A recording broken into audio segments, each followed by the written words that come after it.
दज्जाल न इंसान है न जिन है। दज्जाल को अल्लाह पाक ने क्यों पैदा किया? इंसानों और जन्नात की आजमाइश कर सकें। अल्लाह पाक देखना चाहता है कि जो मेरे मुखलिस बंदे हैं क्या वो मुझे पहचानते हैं या दुनिया के किसी भी फितने के अंदर मुब्तला होकर मुझे भूल जाएंगे। इसी तरह दज्जाल जो है वो इस दुनिया में अपनी मर्जी से कोई भी काम नहीं कर सकता। अस्सलामु अलैकुम नाज़रीन, आज हम दज्जाल को फलसफी नुक्ते नज़र से समझने की कोशिश करेंगे।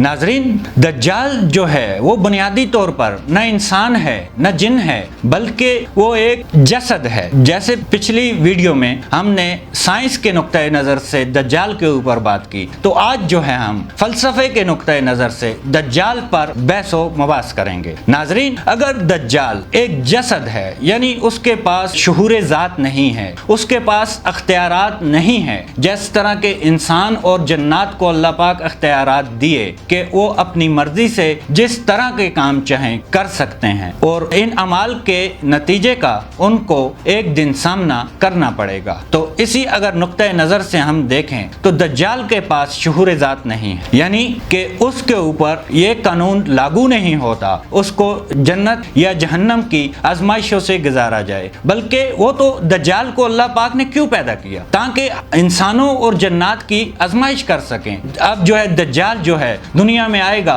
वो जो है साइंसी करिश्माती तरीकों से दुनिया को गुमराह करेगा। क्यों गुमराह करेगा? ताकि अल्लाह पाक देखना चाहता है कि जो मेरे मुखलिस बंदे हैं क्या वो मुझे पहचानते हैं या दुनिया के किसी भी फितने के अंदर मुब्तला होकर मुझे भूल जाएंगे। जाहिर बात है, जो अल्लाह को जानते हैं वो इस फितने की जद में नहीं आएंगे, और जो लोग इस फितने की जिद में आएंगे तो जाहिर बात है उनकी भी हकीकत आशियां हो जाएगी। इसीलिए अल्लाह पाक ने इंसानों और जन्नात के लिए जन्नत और दोज़ख का मुकाम रखा, क्योंकि इंसानों और जन्नात के पास शुहूर ज़ात है, उन्हें वो इख्तियार है कि वो अपने इख्तियारात के दायरे में अपनी मर्जी के मुताबिक जिस तरह के काम करना चाहें वो कर सकते हैं, लेकिन वो इस चीज़ के जवाबदेह हैं। इसी तरह दज्जाल जो है वो इस दुनिया में अपनी मर्जी से कोई भी काम नहीं कर सकता, यानी वो सारा के सारा एक सॉफ्टवेयर प्रोग्राम होगा। जैसे कि आज के दौर में अब ये समझना आसान हो गया है कि एक ऐसा सॉफ्टवेयर प्रोग्राम जिसे हम छू नहीं सकते, जिसे हम देख नहीं सकते, हकीकत में वो कितना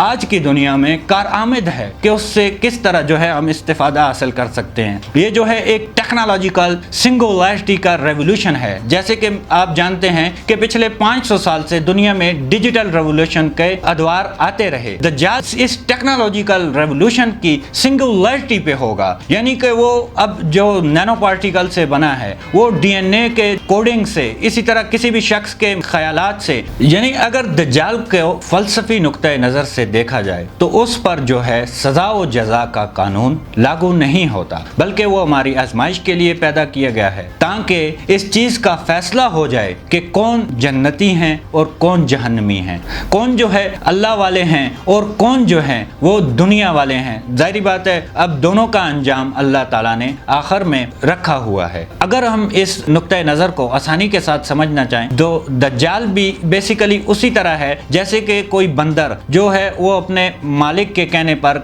नाचता है। यानी वो क्यों नाचता है? उसको जाहिर बात है ट्रेनिंग दी गई है, उसे मखसूस ट्रेनिंग की वजह से इस इशारों के ऊपर ट्रेन किया गया जिससे वो मतलूबा मकासद को हासिल किया जा सकता है। इसी तरह जो शैतानी कुव्वतें हैं यानी जो इबलीस है वो जो है दज्जाल को इसी तरह अपने इशारों पर इस्तेमाल करके दुनिया को गुमराह करने की कोशिश कर रहा है। मिसाल के तौर पर अगर जिस शख्स के इशारों पर बंदर नाचता है, अगर वो उस शख्स के इशारों पर किसी शख्स का कत्ल कर देता है तो के कत्ल का कफारा किसके ऊपर आएगा? उस बंदर के मालिक के ऊपर आएगा। उस बंदर के ऊपर कोई कफारा नहीं है, क्योंकि उसके पास तो शुहूर ज़ात है ही नहीं है, ना ही उसके ऊपर जजा और सजा वाला कानून लागू होता है। ये तो था नाजरीन दज्जाल का फलसफी नुक्ते नज़र से एक मुख्तसर सा तहर्रुक। इंशाअल्लाह इसी तरह हम जो है दज्जाल के बारे में भी अगली वीडियो में मज़ीद मालूमात के साथ हाजिर होते रहेंगे। तब तक के लिए अपना बहुत सारा ख्याल रखिएगा। अल्लाह हाफिज़।